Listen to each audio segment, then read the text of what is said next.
નમસ્કાર વિદ્યાર્થી મિત્રો, ઓનલાઈન એજ્યુકેશનના અંદર આપ સર્વેનું સ્વાગત છે.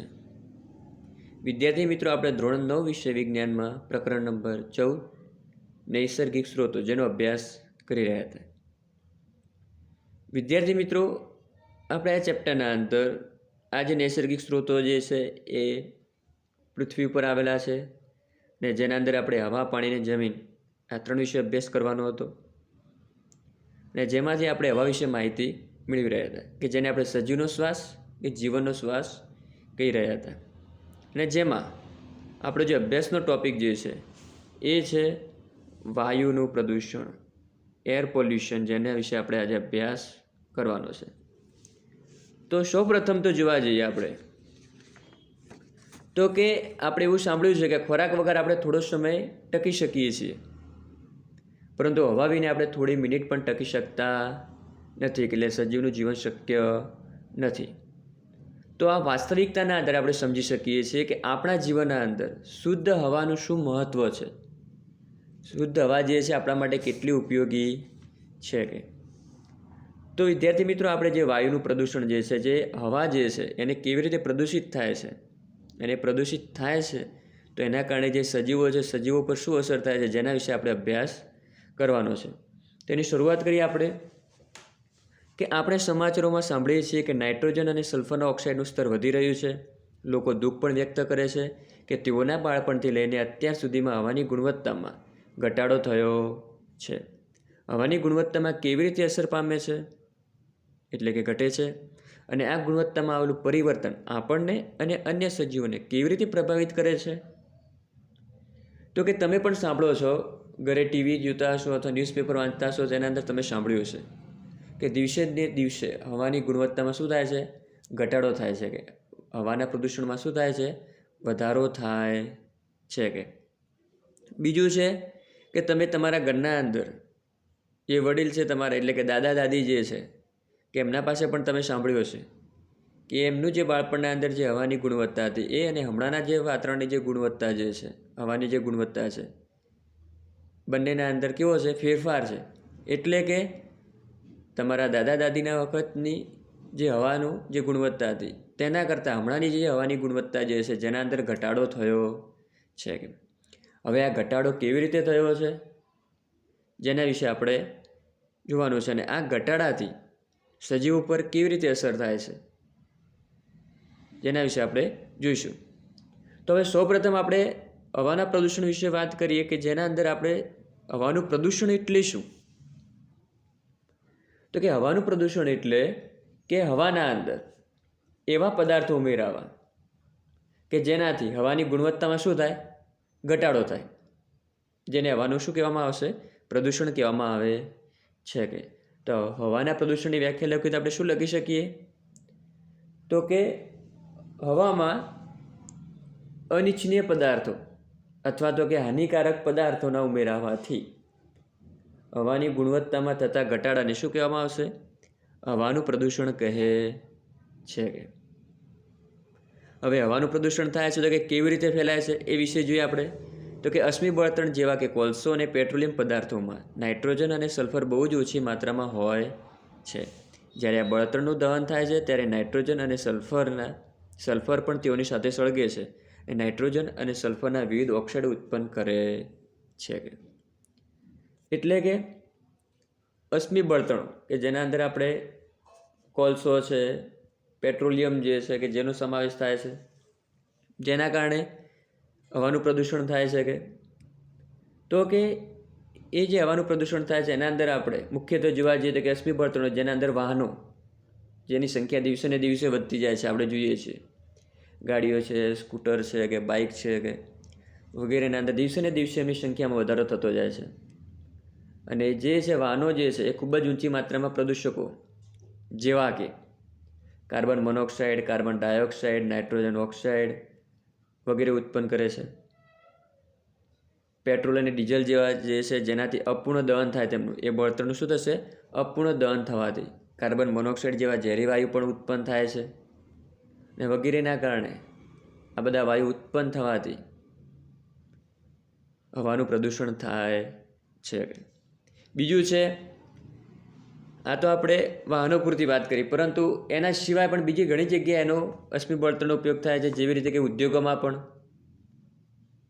પ્રદૂષણ માટે, ઉદ્યોગો માટે પણ અશ્મિ બળતણનો ઉપયોગ થાય છે, જે પ્રદૂષણ માટે જવાબદાર છે, અને જેના અંદર પણ સલ્ફર ડાયોક્સાઇડ અને નાઇટ્રોજન ડાયોક્સાઇડ જેવા વાયુઓ ઉત્પન્ન થાય છે. જેના અંદર મુખ્યત્વે જોવા જઈએ ઉદ્યોગોના અંદર તો કે પેટ્રોલિયમ રિફાઇનરીઓ છે, વિદ્યુત મથકો છે કે જેના અંદર કોલસાનો બળતણ તરીકે ઉપયોગ થાય છે, વગેરે જગ્યાએ આ રીતે જુદા જુદા અશ્મિ બળતણનો ઉપયોગ થાય છે. કે બીજું છે એના અંદર કે આ તો માનવ સર્જિત પ્રવૃત્તિ વિશે આપણે વાત કરી, પરંતુ કેટલીક કુદરતી પ્રવૃત્તિઓ પણ જે છે કે જેના કારણે પણ હવાનું પ્રદૂષણ થાય છે. કુદરતી સ્ત્રોતો જેવા કે જંગલમાં આગ લાગવી, જ્વાળામુખી ફાટવા, કે જેના કારણે પણ હવાનું પ્રદૂષણ થાય છે. બીજું છે કે રેફ્રિજરેટર છે, એર કન્ડિશનર છે તથા એરોઝોલ સ્પ્રે છે કે વગેરેના અંદર CFC ક્લોરોફ્લોરોકાર્બન વાયુ વપરાય છે, અને જેના કારણે જે ઓઝોન વાયુનું જે સ્તર જે છે જેને નુકસાન પહોંચાડે છે આ વાયુ, અને જેના કારણે સૂર્યમાંથી આવતા જે પારજાંબળી કિરણો જે છે એ સીધા પૃથ્વી ઉપર આવે છે, જેના કારણે સજીવોને નુકસાન છે. એટલે કે આવા વાયુ જે ઉપયોગ કરવાથી પણ શું થાય છે, આપણને નુકસાન થાય છે, એટલે કે વાયુનું પ્રદૂષણ થાય છે. કે બીજું છે કે આ વાયુઓ જે છે એનું પ્રદૂષણ કેવી રીતે ફેલાય છે, આપણે એના વિશે જોયું. હવે એનાથી આગળ જોયું તો કે આ વાયુઓના ફેલાવાથી હવે આપણને શું નુકસાન થાય છે, એનું જે નુકસાન જે છે એ શું છે, તો કે આ વાયુ જે છે શ્વાસમાં લેવાથી એક તો કે શ્વાસના રૂપમાં લેવાથી એમને શ્વાસના રોગો થશે, કે જેવા કે અસ્થમા છે, ઉધરસ છે, બાળકોમાં વીઝિંગનો એટલે કે વીઝિંગ મીન્સ કે શ્વાસ મારફતે હવા અંદર અને બહાર જાય ત્યારે અવાજ ઉત્પન્ન થવાની જે તકલીફ જે છે જેને વીઝિંગની કહેવામાં આવે છે. કે તો આ બધા પ્રોબ્લેમ થાય છે. કે બીજું છે આ બધા જે ઉત્પન્ન થતા જે ઝેરી વાયુઓ જે છે જેના અંદર મુખ્યત્વે સલ્ફર ડાયોક્સાઇડ અને નાઇટ્રોજન ઓક્સાઇડ જે છે, જે વરસાદના પાણીમાં ભળી જઈને એસિડ વરસાદ કે એસિડ વર્ષા પણ કરે છે. કે હવે એસિડ વરસાદ એટલે શું, તો કે એસિડ વરસાદ એટલે કે વાતાવરણમાં જે પાણીની વરાળ રહેલી છે એ સલ્ફર ડાયોક્સાઇડ અને નાઇટ્રોજન ડાયોક્સાઇડ બંને સાથે પ્રોસેસ કરે છે અને સલ્ફ્યુરિક એસિડ અને તથા તો નાઇટ્રિક એસિડ બનાવે છે. કે અને આ એસિડ વરસાદ સાથે નીચે પૃથ્વી ઉપર આવે છે, અને જેને આપણે શું કહીએ છીએ, એસિડ વરસાદ કહેવામાં આવે છે. કે બીજું છે કે એસિડ વરસાદથી પણ નુકસાન છે આપણને, જેનાથી શું થશે કે જે એસિડ વરસાદના લીધે સ્મારકો જે આરસ જે છે એ ખવાઈ જાય છે, જમીનને પણ નુકસાન થાય છે, જલીય જીવો છે, આપણે ખેતી જે પાક જે છે આપણે પાકને પણ નુકસાન થાય છે. કે બીજું છે અશ્મિ બળતણનું દહન થવાથી હવામાં નિલંબિત કણોની માત્રામાં પણ વધારો કરે છે. જે નિલંબિત કણો સળગ્યા વગરનો કાર્બન કણ કે પદાર્થ હોઈ શકે, જેઓને આપણે શું કહેવામાં આવે છે, હાઇડ્રોકાર્બન પણ કહેવામાં આવે છે. કે અને આ બધા પ્રદૂષકોનું વધુ પ્રમાણ વાતાવરણને ધૂંધળું બનાવે છે, અને ખાસ કરીને શિયાળાની ઋતુમાં જ્યારે પાણી પણ હવાની સાથે સંઘનિત હોય છે, આને આપણે ધુમ્મસ પણ કહીએ છીએ, અને તે હવાના પ્રદૂષણની તરફ આપણને સંકેત કરે છે.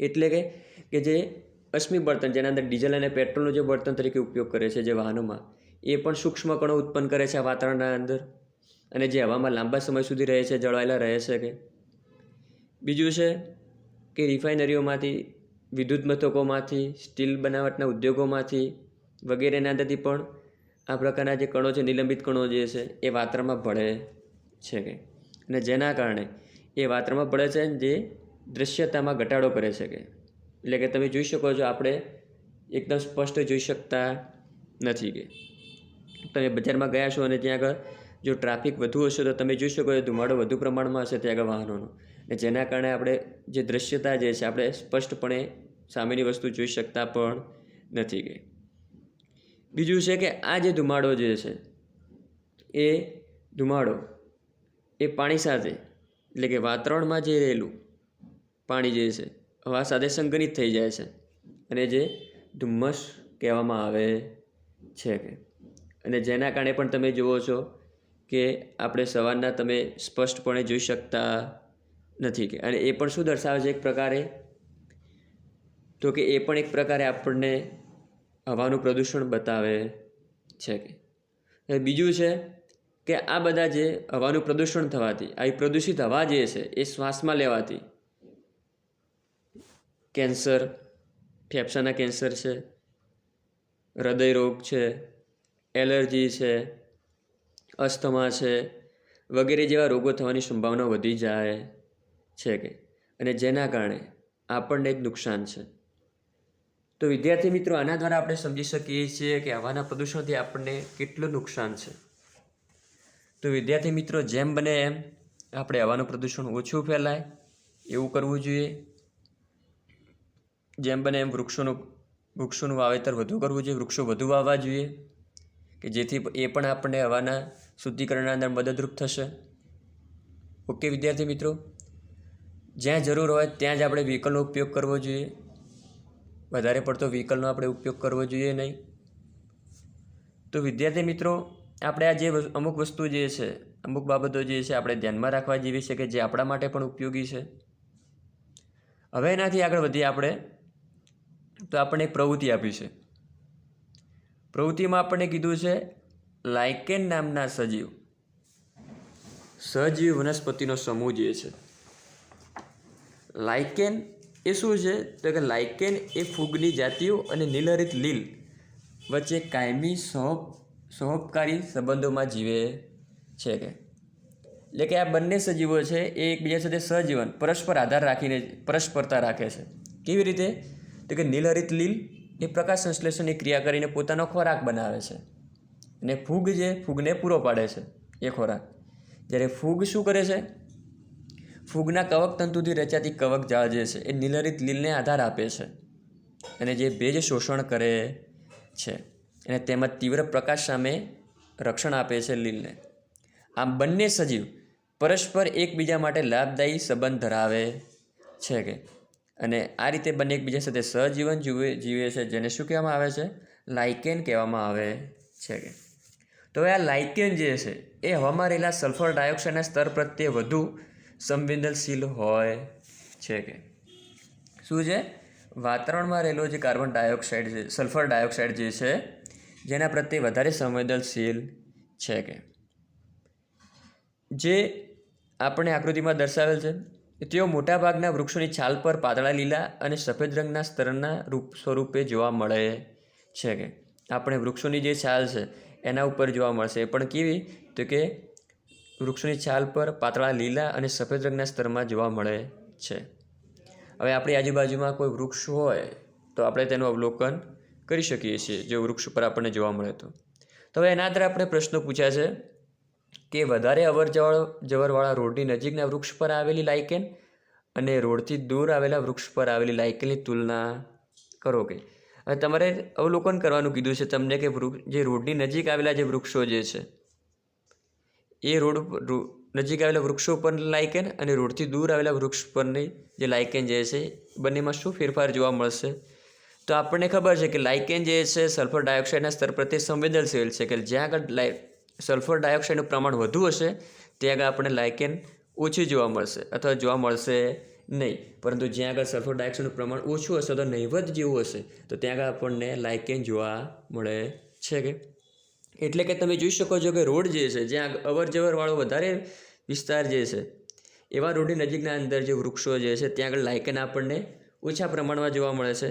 જ્યારે રોડથી દૂર આવેલા વૃક્ષ પર લાઇકેન વધુ માત્રામાં અથવા તો કે ગીચ પ્રમાણમાં પણ જોવા મળે છે. કે બીજો પ્રશ્ન છે, રોડની નજીકમાં આવેલા વૃક્ષો ઉપર રોડની તરફથી ડાળીઓ ઉપર આવેલી લાઇકેનની તુલના અને રોડથી દૂર કે વિપરીત દિશામાં આવેલી ડાળીઓ ઉપર આવેલ લાઇકેનની સાથે કરો. કે હવે આપણે શું કીધું છે? રોડની નજીકમાં જ આવેલો વૃક્ષો પર, પરંતુ રોડની તરફની ડાળીઓ અને રોડની બીજી તરફની એટલે કે એની વિરુદ્ધ દિશામાં જે ડાળીઓ આવેલી જે છે એ બંનેની આપણે સરખામણી કરવાની છે લાઇકેનની. તો કે રોડના નજીકના જે આવેલી ડાળીઓ હશે ત્યાં આગળ લાઇકેન કેવું હશે? ઓછું હશે અથવા તો લગભગ નહિવત જેવું હશે. જ્યારે વિપરીત દિશામાં આવેલી ડાળીઓ પર પ્રમાણમાં લાઇકેન કેવું હશે? તો કે થોડા પ્રમાણમાં જોવા મળે છે. કે હવે એનાથી આગળ તો કે ઉપરયુક્ત મેળવેલા લક્ષણોને આધારે તમે રોડની કિનારે કે દૂર પ્રદૂષણ ફેલાવવાવાળા પદાર્થોના સ્તરના વિષયમાં શું કહી શકો છો? એટલે કે હવે આપણે આ લક્ષણો છે એના આધારે આપણે નક્કી કરવાનું છે કે રોડની કિનારે કે દૂર પ્રદૂષણ ફેલાવાળા પદાર્થોના સ્તરના વિષયમાં શું કહી શકાય. તો કે વધુ વાહન વ્યવહારવાળો વિસ્તાર હોય, રોડની આસપાસના જે વાહનો હશે ધુમાડામાં સલ્ફર ડાયોક્સાઇડનું પ્રમાણ કેવું હોય છે? વધુ હોય છે. અને લાઇકેન હવા પ્રદૂષક ખાસ તરીકે સલ્ફર ડાયોક્સાઇડ પ્રત્યે સંવેદનશીલ છે કે જેના કારણે આપણે નક્કી કરી શકીએ છીએ કે લાઇકેનનો વિકાસ વધુ ક્યાં આપણને જોવા મળશે? તો કે જ્યાં આગળ પ્રદૂષણનું સ્તર નીચું હશે, એટલે કે સલ્ફર ડાયોક્સાઇડનું પ્રમાણ કેવું હશે? ઓછું હશે. ત્યાં આગળ આપણને લાઇકેનનો જે વિકાસ જે છે એ વધુ જોવા મળે છે. અને જેના આધારે પણ આપણે નક્કી કરી શકીએ છીએ કે પ્રદૂષણનું પ્રમાણ કેવું છે? ઓછું છે. જ્યારે લાઇકેનનો વિકાસ જોવા ન મળે તો ત્યાં આગળ અથવા તો ઓછા પ્રમાણમાં જોવા મળે છે તો આપણે નક્કી કરી શકીએ છીએ કે એ જે વિસ્તાર જે છે ત્યાં આગળ પ્રદૂષણનું પ્રમાણ કેવું છે? વધુ છે. કે સલ્ફર ડાયોક્સાઇડનું પ્રમાણ કેવું છે? વધુ છે.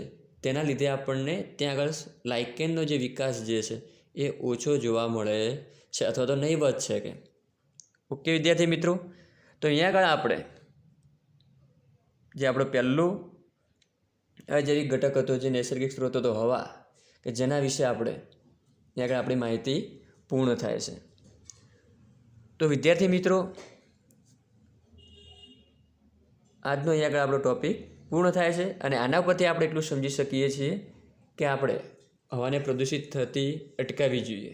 જેમ બને એમ હવાનું પ્રદૂષણના અંદર આપણે ઘટાડો થાય તેવા પ્રયત્નો કરવા જોઈએ. ઓકે વિદ્યાર્થી મિત્રો, થેન્ક યુ.